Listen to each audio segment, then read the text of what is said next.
First for the Pelicans, backcourt, Holiday and Gordon.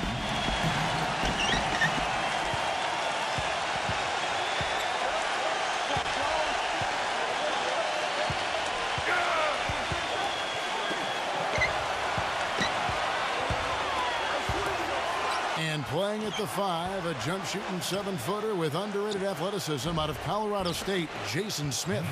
Then there's Tyreke Evans, and it's Davis in at the 4 slot. And for Cleveland, Irving and Waiters, the guards.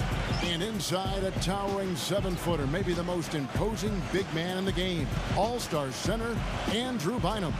Then it's Alonzo G, and it's Thompson in at the 4 spot. You know, he's really adept at keeping possessions alive by hitting the boards and cashing in on some of those putbacks. And, you know, he's also a tough finisher, Steve. There's very little a defender can do if he gets to within arm's length of the basket. And it's going to be a goaltending call here, so they'll count the bucket. He thought he had that one clean, but the ref saw it differently. They'll count the basket. And that call gets an instant reaction from the fans. Well, that's a whistle that does not go over very well. Boy, that's some physical basketball out there. I'm glad I'm not in the middle of that. A hard pick and an assault on the bucket. Old school stuff there. Yeah, there was a lot to like on that play. Bynum no good on the free throw. You know, it's really hard to say that Lady Luck hasn't been smiling on the Cavs in the past few years. LeBron was lost a few years back, but ever since then, they've had tremendous luck in the NBA draft lottery and had the first overall pick in 2 of the last 3 years. And so here's Cleveland following the score by New Orleans. Irving gets a screen from Thompson. Irving kicks to Thompson. Irving, clock at 6. Soft touch off the glass. Going back to what you said about the Cavs, great luck for them indeed with 2 number 1s in 3 years. That's definitely how you turn a franchise around. Well, you got to make sure you hit on those draft picks. And as of right now, I would say only Kyrie Irving is a sure thing. Dion Waiters, the jury's still out. Tristan Thompson looks like a nice player. He's getting better. And we'll find out with Anthony Bennett. Cavaliers have gone 2 of 3 here to start out the game. And I think Doris Burke has something for us right now. Doris? Kevin, thank you. Mike Brown and I got a chance to talk for a bit.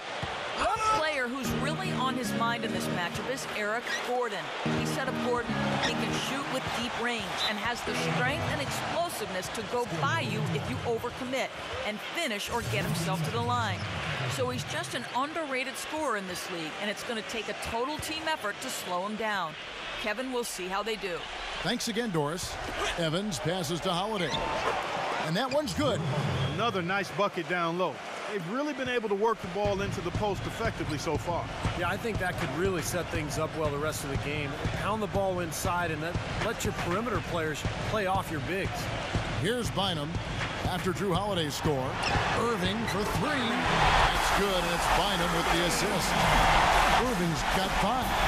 Well, he's been working hard to get good looks, and it's paying off for him early. You know, a lot of players in this league are so clever with the ball, they can make defenders look foolish. That's what Kyrie Irving does. I mean, he's just a magician with the ball. Shot's good. Oh, man, he goes old school on us with the finger roll. The Cavaliers trail by 3.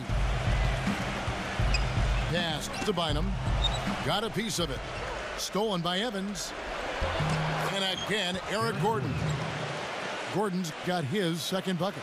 And going back to Kyrie Irving, ambidextrous, they say, with the ball in his hand. He really is. He can go both ways, and he plays with such great pace and energy offensively. Keeps the ball tight on the string, a true point guard, and I think his assist numbers will only climb as the offensive players around him continue to get better. Steve was saying he was amphibious. I didn't understand that at all. Pelicans leading by 5. Clark, their offense has been great here. Yeah, I love the way they've looked, really strong and together. Yeah, and very aggressive, too, keeping the defense off balance with their ball movement. I like the way they look. They get it back. And it goes as the official calls the foul. Count it. We'll shoot one more at the free throw line. Anderson Varejau's checked in for New Orleans. And let's get your take, guys, on the scoring breakdown for the Pelicans. Well, I like the fact they've already been getting a lot of high-quality shots in the paint. And the other thing we're seeing is great ball movement. We're seeing a lot of good offensive with execution, ball movement, player movement, setting up assists. For New Orleans, they've gotten 7 of their first 10 attempts to fall so far. Excellent pace to their offense. Holiday dishes to Anderson. A chance to extend the lead to double digits, but it's no good. The Cavaliers trail by 8. Irving attacking. The feed now to G. Yes, and it's Irving picking up the assist. He got a little room at the rim and laid it in. Great play. And first time out of the game called for New Orleans. New Orleans has gone 0-3 from three-point land. Nothing yet going outside. Outside Gordon. He passes to Evans. No luck. Some solid defense from G. For Cleveland, they've gone 50% from the field to this point, 4 of 8. That is good. And that's the kind of lead pass we've seen him make over and over again. Pelicans leading by 4. Evans outside.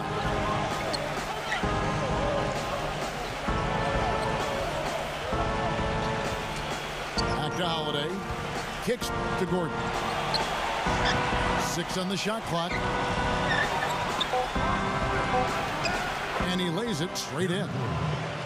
Gordon's got 6 points. Well, they've settled into their offense very quickly here today. Yeah, they're zoned in, making the most out of their possessions here. Here's Irving. He has 5. Dishes to G. Pelicans with the rebound. Now here is Holiday. He kicks it to Gordon. It's Evans on the wing. Back to Gordon.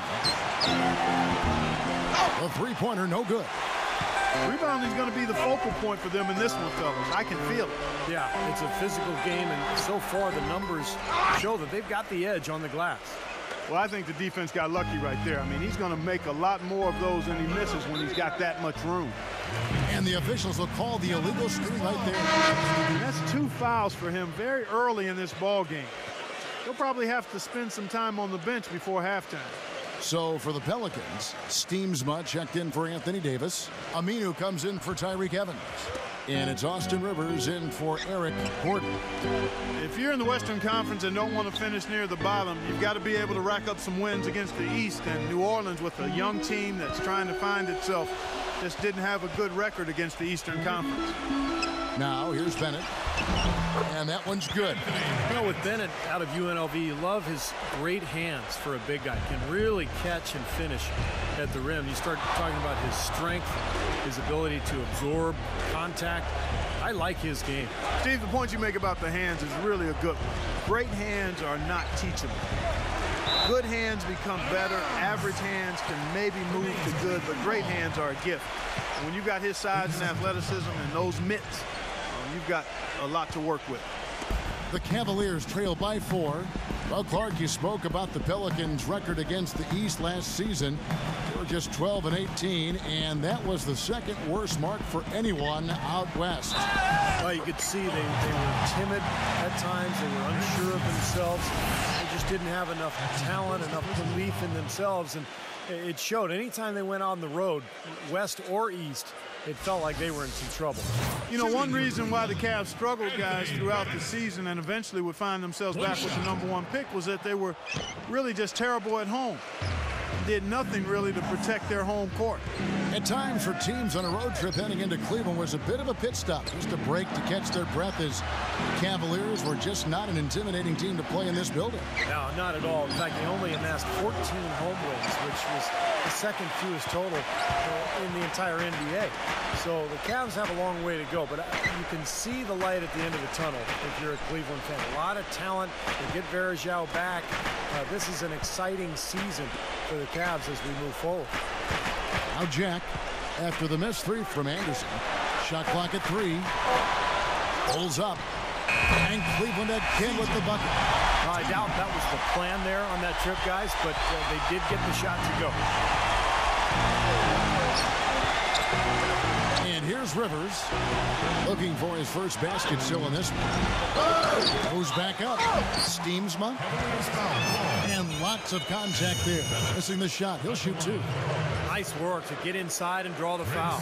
Yeah, it's obvious. The defense not going to allow many easy layups. They're going to make you earn it from the line. And the first one at the line is good. The big story in New Orleans, guys, is the change of the name. From the Hornets, a name that came with the team when they relocated from Charlotte, to the brand new Pelicans. Now, Pelicans might not be the most intimidating name around the league, but it does have a nice and special connection to the city and state. Pass to Waiters. Bennett setting the pick for Waiters. Off the pick. Aminu grabs the miss. Couldn't convert, but nice little two-man game there. And it wouldn't surprise me to see them go back to that the next trip. And Waiters kicks to Bennett. Takes the assist and lays it in. Pick out the pass nicely. Bennett's got 6. Well, Clark, and I really didn't know you knew this much about birds, but the brown pelican is indeed the state bird of Louisiana. Their numbers have rebounded dramatically after being hard hit by the Gulf spill. So a representation of the city's triumph, Steve, over great adversity. Well, I'm happy it was something that is connected to the city. I'm talking about the name, the Pelicans, because remember, originally this team was known as the Jazz, and that made sense. Utah Jazz made no sense. New Orleans Hornets made no sense. New Orleans Pelicans make sense, guys. And Verejao kicks to Bennett. A second chance effort. Can't get the layup. It's a tie game here in Cleveland. And we'll get the second quarter underway on the other side of this break.